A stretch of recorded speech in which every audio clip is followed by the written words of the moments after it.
আসসালামু আলাইকুম। সবাই কেমন আছেন? আশা করি সবাই ভালো আছেন। আমিও ভালো আছি। আজকে আমি একটা নতুন ভিডিও নিয়ে এসেছি। আশা করি আপনাদের ভিডিওটি ভালো লাগবে। সম্পূর্ণ ভিডিওটি দেখবেন এবং ভিডিওটি ভালো লাগলে অবশ্যই আমার চ্যানেলটি সাবস্ক্রাইব করে লাইক, কমেন্ট করে পাশে থাকবেন। ভালো না লাগলেও অবশ্যই চ্যানেলটি সাবস্ক্রাইব করবেন এবং মন্তব্য করে যাবেন।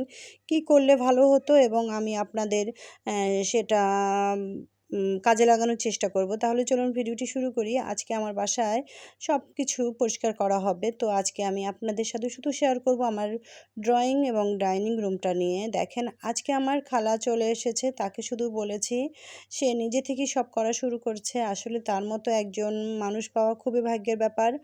আমার কোনো কিছুই বলা লাগে না এবং সে সব কিছু নিজের মতো করেই করে। দেখেন সব কিছু সে কিভাবে করে মুছে সব কিছু পরিষ্কার করছে। এদিকে কিন্তু আমি বসে নেই, আমিও কিন্তু সব কাজ করছি।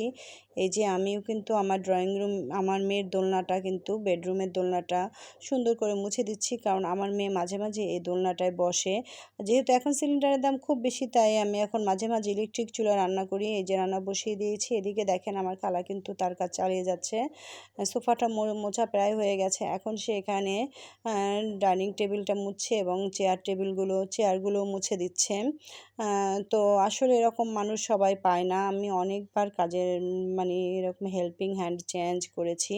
তো খালা আসার পর আর আমার চেঞ্জ করা লাগে নাই, কারণ সে নিজে থেকেই সব কাজ করে। এই যে দেখেন সব কিছু সে কী সুন্দর নিজে থেকেই মুছে গুছিয়ে দিচ্ছে। আমার কোনো কিছুই বলা লাগে না। এটা এমনিও আমার খালা প্রতি মাসে এগুলো সব আমার গুছিয়ে দেয়, মুছে পরিষ্কার করে দেয়।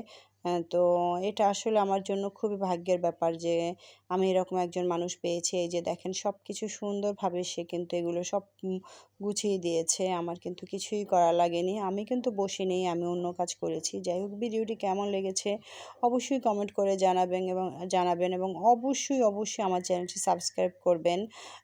আমার জন্য দোয়া করবেন এবং যারা আমার ভিডিওতে দেখেছেন সবাইকে অনেক ধন্যবাদ।